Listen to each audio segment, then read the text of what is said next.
জুলাইয়ে শুরু হওয়া কোটা সংস্কার আন্দোলনে ছাত্র জনতার সঙ্গে পুলিশের সংঘর্ষে মেট্রো রেল, সেতু ভবন, দুর্যোগ ব্যবস্থাপনা ভবন, সিটি কর্পোরেশন সহ দেশের বিভিন্ন সরকারি স্থাপনায় হামলার ঘটনা ঘটে। দুর্বৃত্তদের করা এই হামলায় কয়েক হাজার কোটি টাকা ক্ষতি হয়েছে বলে দাবি করেছিল ক্ষমতাচ্যুত আওয়ামী লীগ সরকার। এর মধ্যে মেট্রো রেলের কাজীপাড়া ও মিরপুর ১০ নম্বর স্টেশন মেরামতে প্রায় ৩৫০ কোটি টাকার মতো খরচ হবে বলে বলা হয়েছিল আওয়ামী সরকারের তরফ থেকে। তবে ড মোহাম্মদ ইউনূসের নেতৃত্বে অন্তর্বর্তী সরকার ক্ষমতা গ্রহণের পর অনেকটাই পাল্টে গেছে দৃশ্যপট। মাত্র ২০,৫০,০০০ টাকায় কাজীপাড়া স্টেশনটি চালু করেছে মেট্রো রেল পরিচালনাকারী প্রতিষ্ঠান Dhaka mass transit company limited DMTCL। Mirpur ১০ number স্টেশনটিও প্রায় ১০০ কোটি টাকা খরচে চালু করা সম্ভব বলে জানিয়েছে সংস্থাটি।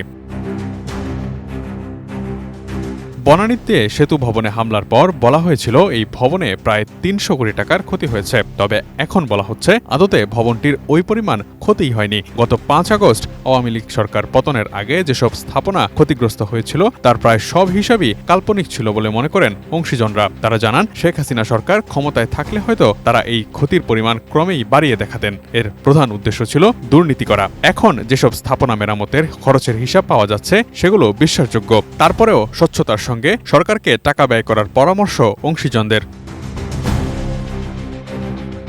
গত ১৮ জুলাই কোটা সংস্কার আন্দোলনের সময় সেতু ভবনে হামলা ও অগ্নিসংযোগের ঘটনা ঘটে। এই ঘটনায় সেতু ভবনের কেয়ারটেকার রবিউল ইসলাম বাদী হয়ে বনানী থানায় একটি মামলা দায়ের করেন। মামলায় সেতু ভবনের ৩০০ কোটি টাকার ক্ষতি হয়েছে বলে এজাহারে বাদী উল্লেখ করেন। কিন্তু বর্তমানে বাংলাদেশ সেতু কর্তৃপক্ষের নির্বাহী পরিচালক রশিদুল হাসান বলছেন, ৩০০ কোটি টাকার ক্ষতির হিসাবটি ছিল কাল্পনিক। ভবনটি যদি নতুন করে নির্মাণ করা হয় তাহলে এই পরিমাণ অর্থ খরচ হতে পারে।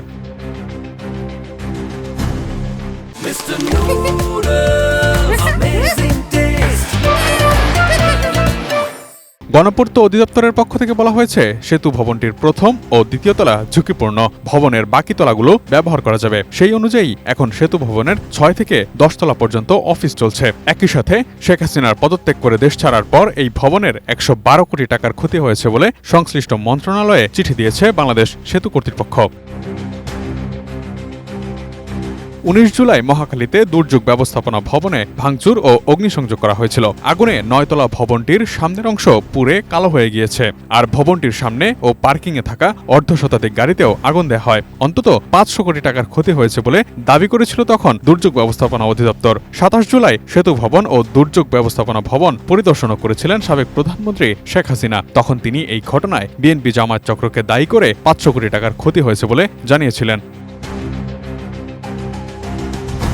ঢাকার ২ সিটি কর্পোরেশনের ক্ষতি দাবি করা হয়েছে ২১১ কোটি টাকা। এর মধ্যে ঢাকা উত্তর সিটি কর্পোরেশনের ২০৫ কোটি টাকার ক্ষয়ক্ষতি হয়েছে বলে দাবি করেছিলেন সাবেক মেয়র আতিকুল ইসলাম। ঢাকা দক্ষিণ সিটি কর্পোরেশনের আর্থিক ক্ষতির পরিমাণ দাবি করা হয়েছিল ৬ কোটি টাকা। তবে সরকারের পক্ষ থেকে এখনো কোনো অর্থ সহায়তা পায়নি ২ সিটি কর্পোরেশন। ঢাকা উত্তর সিটি কর্পোরেশনের প্রধান নির্বাহী কর্মকর্তা মীর খায়রুল আলম গণমাধ্যমকে বলেন, অগ্নিকাণ্ড ও ভাঙচুরের পর তাৎক্ষণিকভাবে ওই হিসাবটা করা হয়েছিল। পরে আবার সঠিকভাবে ক্ষতির হিসাব করা হয়েছে, যা আগের টাকার চেয়ে অনেক কম। তবে সঠিক হিসাবটা তাৎক্ষণিকভাবে বলতে পারেননি তিনি। Imtiaz Alam, desk report, ATN news.